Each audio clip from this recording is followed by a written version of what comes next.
In our country, there are many animals who are left abandoned on the streets, but there are two kinds of shelters that a puppy is placed in. There is a no-kill shelter, and then there is the high-kill shelter. Many animals who are brought in the shelter are euthanized.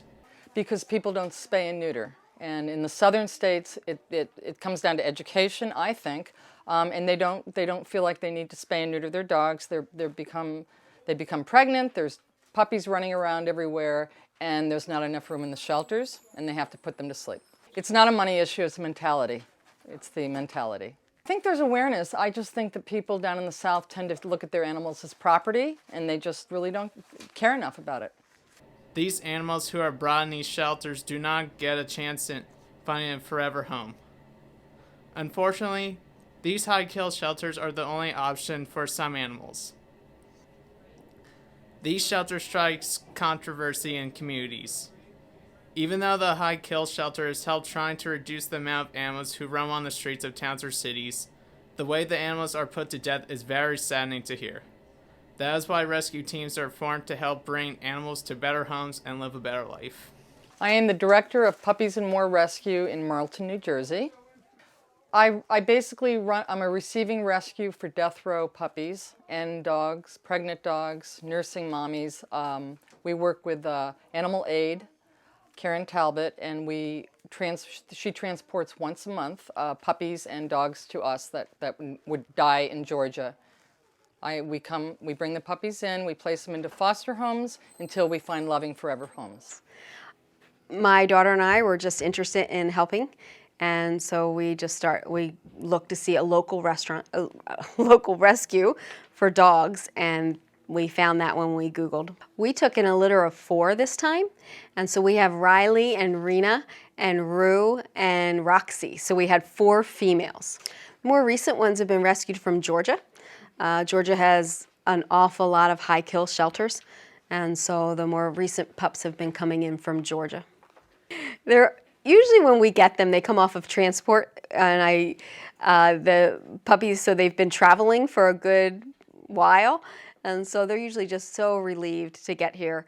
Very excited. They usually are just, they greet you, they lick you, they're jumping, they're moving, lots of activity initially, and then they just crash and sleep. You can have different foundations at different restaurants.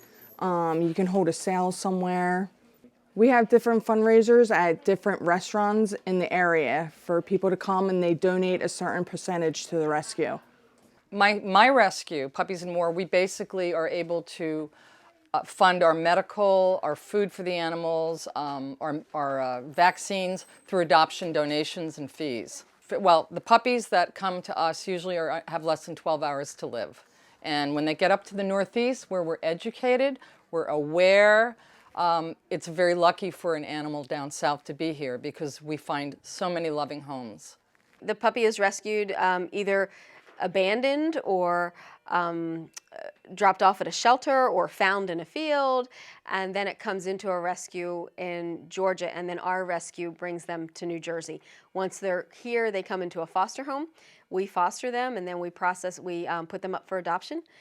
While we're fostering them, it's our job to get them healthy, make sure that they're well, make sure that they're socialized, make sure that they're ready to go to forever homes, and then to look for the best possible match of a forever home.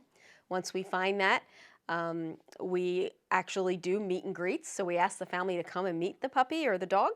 And once they've met the puppy and it looks like a good match for both ways, then the puppy goes home with them.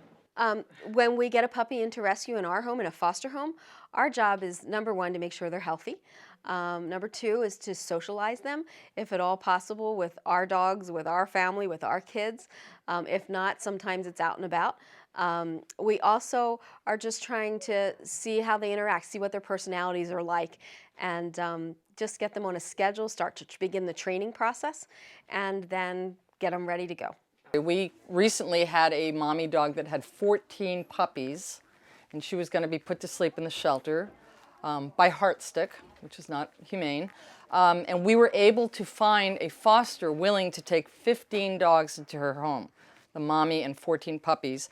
And every puppy and mommy got adopted, and went into wonderful homes. So that was one of our big success stories. Well, I mean, sometimes the dogs, before I started working with Georgia and I worked with Ohio, we would get a lot of sick dogs, and our medical bills were sky high. We would lose puppies. Sometimes puppies their immune systems are so weak that even though you bring them up, we do everything we can, they just can't fight certain viruses, and I think that when we lose a dog, it's never easy, and it's always horrible. Well, I think it's always stressful, but it's a reality. High kill shelters are a reality, so it's stressful when we can't get a dog into rescue. Sometimes you can't. Or there was euthanized before we could help. That's where it becomes stressful. It's stressful because we lose a foster home. We don't have enough foster homes. Sometimes we have to leave dogs behind, and I can only take as many puppies and dogs as foster homes who sign up for that month transport. We raise awareness by starting with the children. Every transport that we have once a month here in Marlton, we bring the Girl Scouts out, the Brownies, the Boy Scouts, and they can earn a badge. And we teach them why we're doing what we're doing before the caravan of death row dogs comes around my driveway. We got enough money to get all the puppies and the mom dogs in that we needed to get into the rescue that wouldn't be put down. In saving the puppies down, once they come into rescue, we vaccinate, we deworm. Sometimes they're filled with fleas. We basically do everything that we can do to get that puppy healthy.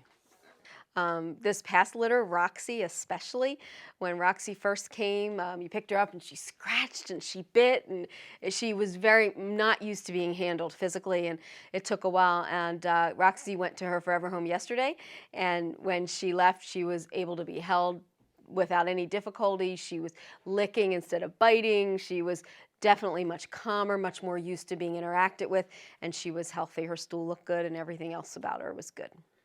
It's wonderful. The greatest joy is when we get a meet and greet set up with an adopting family in the Northeast with a dog that otherwise would have died in the South.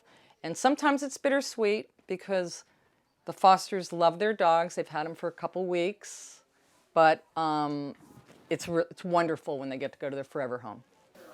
To be kind, loving, take in the animals that we can to get them their new loving homes.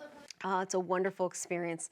Absolutely wonderful. They can learn how to sacrifice, how to give. They can learn how to use your time for others versus yourself. They can learn how to take care of animal.